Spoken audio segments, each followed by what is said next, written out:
Hi കൂട്ടുകാർ, അസ്സലാമു അലൈക്കും വറഹ്മത്തുള്ളാഹി തആല വബറകാതുഹു. 4ാം ക്ലാസ് ഇംഗ്ലീഷ് മീഡിയം സ്കൂൾ മദ്രസയുടെയും ബോർഡിംഗ് മദ്രസയുടെയും കീഴിലുള്ള മദ്രസയിലെ 4ാം ക്ലാസ്സിലെ അഹ്കാമു തജ്വീദിൻ്റെ ഒരു മോഡൽ ചോദ്യപേപ്പറുമായിട്ടാണ് ഞാൻ വന്നിരിക്കുന്നത്. നമുക്ക് ചോദ്യങ്ങൾ നോക്കി ഉത്തരങ്ങളൊക്കെ മനസ്സിലാക്കാം. അപ്പോൾ ഇവിടെ നമ്മൾ മുമ്പൊരു ചോദ്യപേപ്പർ ചെയ്തിരുന്നു. അപ്പോൾ അതിൽ വന്ന ചോദ്യങ്ങൾ തന്നെയായിരിക്കും. ഇതുപോലുള്ള ഉദാഹരണങ്ങളൊക്കെ മാറ്റം വരും, അത്രേ ഉണ്ടാവുള്ളൂ. നമുക്കൊന്ന് മനസ്സിലാക്കാം. എന്താണ് ശരി ഉത്തരം ടിക്ക് ചെയ്യണം.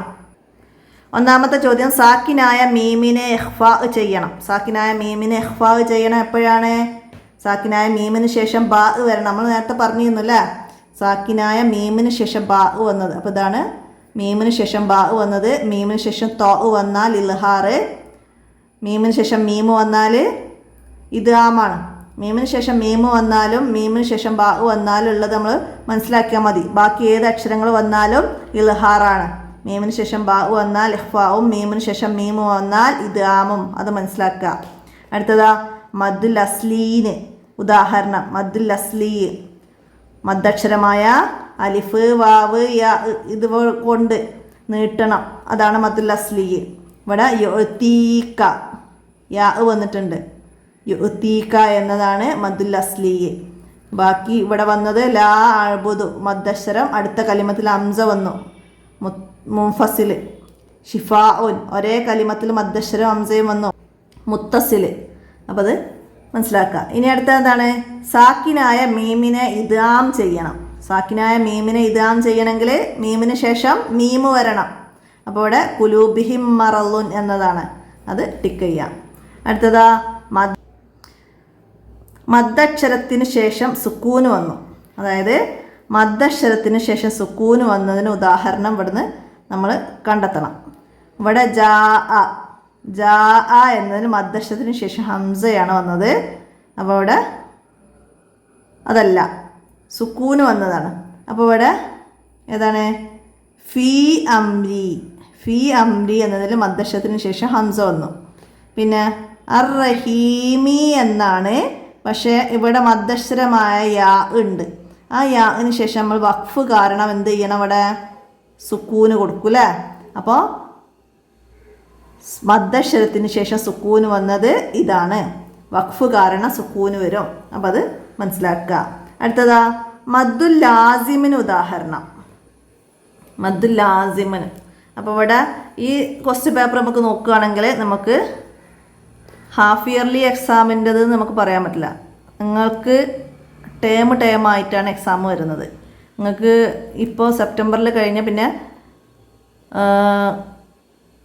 ഫൈനൽ എക്സാമിൻ്റെ മുന്നായിട്ട് ഒരു എക്സാമും കൂടി നടത്തും. അതായത് ഇപ്പോൾ നമ്മൾ സ്കൂൾ സിലബസ് പ്രകാരം പോവുകയാണെങ്കിൽ ഓണപരീക്ഷ, ക്രിസ്മസ് പരീക്ഷ, സമ്മർ വെക്കേഷൻ പരീക്ഷ, അതിൻ്റെയൊക്കെ 3 എക്സാമിൻ്റെ കൂടെ നമുക്ക് മദ്രസേൻ്റെ എക്സാം പോകും.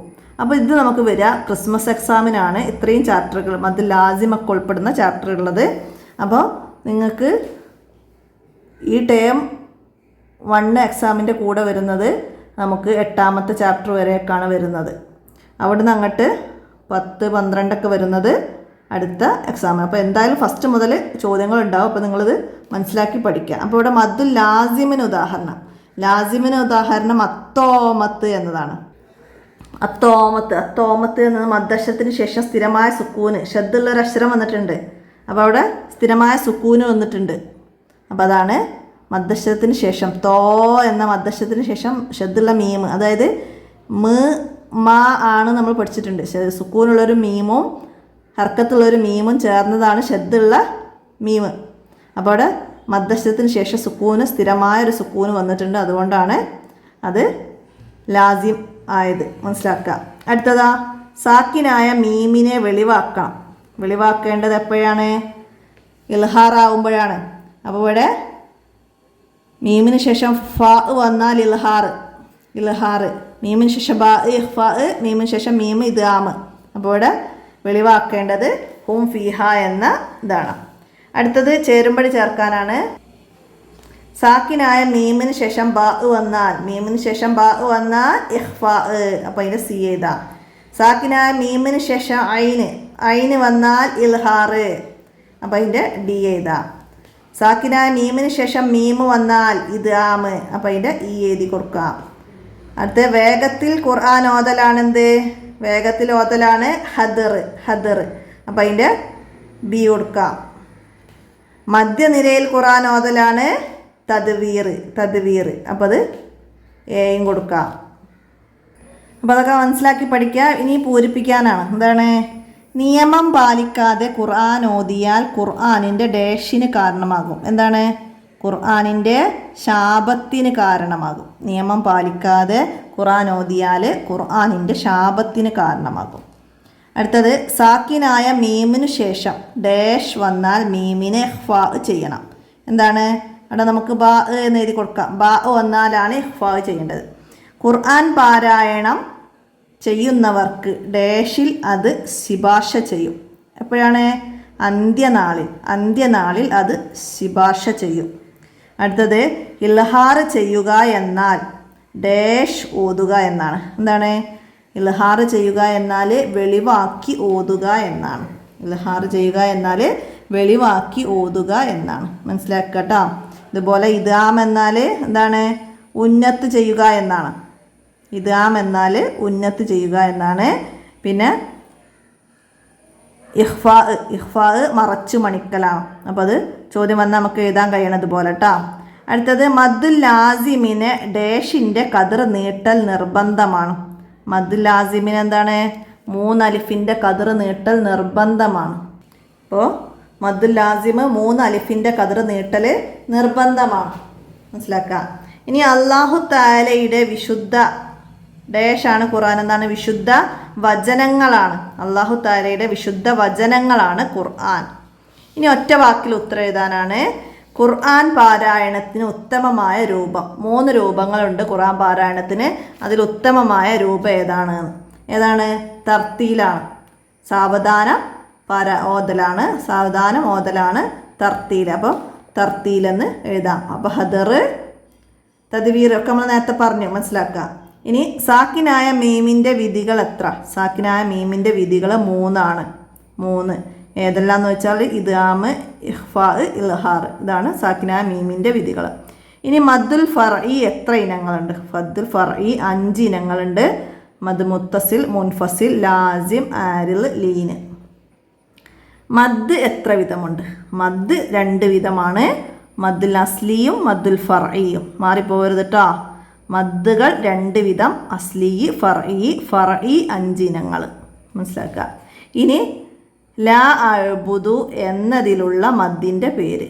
ലാ അഅ്ബുദു. ലാ എന്ന മദ്ദക്ഷരം ഒരു കലിമത്ത്, അടുത്ത കലിമത്തിലാണ് ഹംസ വന്നത്. അഅ്ബുദു എന്നതിലാണ് ഹംസ. അപ്പം മദ്ദക്ഷരം അടുത്ത കലിമത്തിൻ്റെ ആയത്തിൽ ഹംസയും വന്നാൽ മുൻഫസിലാണ് ഇവിടുത്തെ മദ്ദിൻ്റെ പേര്. മനസ്സിലാക്കുക. അടുത്ത ഇനി ഒറ്റവാചകത്തിൽ ഉത്തരം എഴുതാനാ. തജ്വീദ് എന്ന് പറയുന്നത് എന്തിനാണ് തജ്വീദ് എന്ന് പറയുന്നത്? അറബി അക്ഷരങ്ങൾക്ക് കൃത്യമായ മഖ്റജ്, സിഫത്ത്, തർക്കീക്ക്, തഫ്ഹീം, മദ്, ഉന്നത്ത് പോലുള്ളവ നൽകുന്നതിനാണ് തജ്വീദ് എന്ന് പറയുന്നത്. നമ്മൾ 1ാമത്തെ ചാപ്റ്ററിൽ പഠിച്ചിരുന്ന് മനസ്സിലാക്കുക. ഇനി ആരെക്കുറിച്ചാണ് അല്ലാഹു തആല അവൻ്റെ അഹ്ലുകാർ എന്ന് വിശേഷിപ്പിച്ചത്? ആരെക്കുറിച്ചാണ്? ഖുർആൻ ധാരാളമായി പാരായണം ചെയ്യുന്നവരെ അള്ളാഹു അവൻ്റെ അഹ്ലുകാർ എന്നാണ് വിശേഷിപ്പിച്ചിട്ടുള്ളത്. അല്ലാഹു തആല അവൻ്റെ അഹ്ലുകാർ എന്ന് വിശേഷിപ്പിച്ചത് ധാരാളമായി ഖുർആൻ പാരായണം ചെയ്യുന്നവരെയാണ്. അടുത്തത് ലിയുഹാജൂക്കും ബിഹി എന്നതിലെ മീമിനെ ഇഖ്ഫാ ചെയ്യണം. കാരണം എന്താണ്? മീമിന് ശേഷം, സാക്കിനായ മീമിന് ശേഷം ബാ വന്നത് കൊണ്ടാണ് മീമിനെ ഇഖ്ഫാ ചെയ്തത്. സാക്കിനായ മീമിന് ശേഷം ബാ വന്നത് കൊണ്ടാണ് മീമിനെ ഇഖ്ഫാ ചെയ്തത്. മനസ്സിലാക്കിയത്? അവിടെ സാക്കിനായ മീമിന് ശേഷം മീമു വന്നത് എന്നുള്ളടത്ത് ബാ വന്നത് കൊണ്ടാണ് സാക്കിനായ മീമിനെ ഇഖ്ഫാ ചെയ്തത്. മനസ്സിലാക്കിയത്? അടുത്തത് സാക്കിനായ മീമിന് ശേഷം മീമു വന്നാൽ സാക്കിനായ മീമിനെ എന്ത് ചെയ്യണം? അപ്പോൾ സാക്കിനായ മീമിന് ശേഷം മീമു വന്നാൽ സാക്കിനായ മീമിനെ ഇദ്ആം ചെയ്യണം. സാക്കിനായ മീമിനെ ഇദ്ആം ചെയ്യലാണ്. ഇനി എന്തിനാണ് മദ്ദുൽ അസ്ലി എന്ന് പറയുന്നത്? എന്തിനാണ് മദ്ദുൽ അസ്ലി എന്ന് പറയുന്നത്? മദ്ദക്ഷരം ഉച്ചരിക്കാൻ ആവശ്യമായ സമയം മാത്രം നീട്ടുന്നതിനാണ് മദ്ദുൽ അസ്ലി എന്ന് പറയുന്നത്. മദ്ദക്ഷരം ഉച്ചരിക്കാൻ ആവശ്യമായ സമയം മാത്രം നീട്ടുന്നതിനാണ് മദ്ദുൽ അസ്ലി എന്ന് പറയുന്നത്. മനസ്സിലാക്കുക. ഇനി മദ്ദുൽ ഫറഈ ഉണ്ടാകുന്നത് എപ്പോൾ? മദ്ദുൽ ഫറഈ ഉണ്ടാകുന്നത് എപ്പോഴാണ്? മദ്ദക്ഷരത്തിന് ശേഷം ഹംസയോ സുക്കൂനോ ഉണ്ടാകുമ്പോഴാണ്. മദ്ദക്ഷരത്തിന് ശേഷം ഹംസയോ സുക്കൂനോ വന്നാലാണ് മദ്ദുൽ ഫറഈ ഉണ്ടാകുന്നത്. അവിടെ കൂടുതൽ നീട്ടുന്നതിനാണ് മദ്ദുൽ ഫറഈ എന്ന് പറയുന്നത്. അപ്പോൾ അത് മനസ്സിലാക്കുക. ഇനി മദ്ദുൽ മുൻഫസിൽ എന്നാൽ എന്ത്? മദ്ദുൽ മുൻഫസിൽ എന്നാൽ എന്താണ്? മദ്ദക്ഷരത്തിനു ശേഷം അടുത്ത കലിമത്തിൻ്റെ ആദ്യക്ഷരമായി ഹംസ വന്നാൽ മദ്ദുൽ മുൻഫസിൽ ഉണ്ടാകുന്നു. അതുകൊണ്ടാണ് മദ്ദുൽ മുൻഫസിൽ എന്ന് പറയുന്നത്.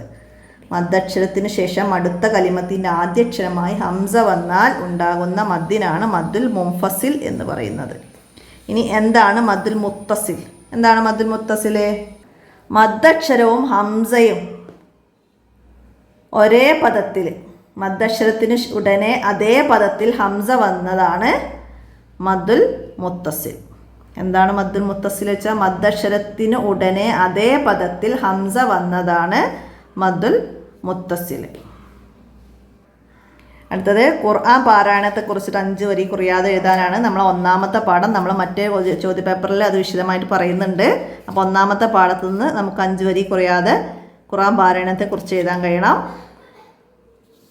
പിന്നെ അഹ്കാമും മീമി സാക്കിന, അത് നമ്മൾ സാക്കിനായ മീമിൻ്റെ വിധികൾ, 3 വിധികൾ എഴുതുക. അത് ഉദാഹരണമൊക്കെ എഴുതുക. ഇതിനെ കുറിച്ചിട്ടും ഞാൻ കഴിഞ്ഞ ക്വസ്റ്റ്യൻ പേപ്പറിൽ പറഞ്ഞിട്ടുണ്ട്. ഇതുപോലെ വരാവുന്ന ഒരു ചോദ്യമാണ് എന്ത്? മദ്ദുകൾ. മദ്ദുകൾ എത്ര ഇനം, ഏതെല്ലാം? മദ്ദുകൾ 2 ഇനം. അസ്ലി, ഫറഈ. ഫറഈൽ 5 ഇനങ്ങളുണ്ട്. ആ 5 ഇനങ്ങൾ എഴുതുക.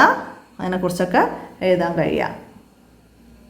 അപ്പോൾ ഈ ചോദ്യപേപ്പറിൽ ഞാൻ കൂടുതലായിട്ട് വിശദമായിട്ടൊന്നും പറഞ്ഞിട്ടില്ല. നമ്മൾ മറ്റേ ചോദ്യപേപ്പറിൽ നമ്മൾ പറഞ്ഞിട്ടുണ്ട്. അപ്പോൾ ഇത് നമുക്ക് ഈ എക്സാം, ഹാഫ് ഇയർലി എക്സാമിന് 8 ചാപ്റ്റർ ആണെങ്കിൽ മറ്റേ ക്വസ്റ്റ്യൻ പേപ്പറാണ് കൂടുതൽ ഉപകാരപ്പെടുക. പിന്നെ 10 ചാപ്റ്റർ 11 ചാപ്റ്റർ വരുന്നതാണ് പിന്നെ അടുത്ത എക്സാം, അതിന് വരുന്നതാണ് ഈ ചോദ്യപേപ്പർ. അപ്പോൾ എന്നാലും നമുക്കെന്താ ആദ്യത്തിൽ നിന്ന് വന്ന ചോദ്യങ്ങളൊക്കെ മനസ്സിലാക്കാം. നമുക്ക് ഫസ്റ്റ് മുതൽ അവസാനം വരെ തന്നെയാണ് പിന്നത്തെ എക്സാമിനും വരിക. അപ്പോൾ അതൊക്കെ ഉൾപ്പെടുത്തിയിട്ടുള്ള ചോദ്യങ്ങൾ മനസ്സിലാക്കി പഠിക്കുക, ഉപകാരപ്പെടുത്തുക. വീഡിയോ കൂട്ടുകാർക്കൊക്കെ ഷെയർ ചെയ്ത് കൊടുക്കുക. അസ്സലാമു അലൈക്കും വറഹ്മത്തുള്ളാഹി വബറകാതുഹു.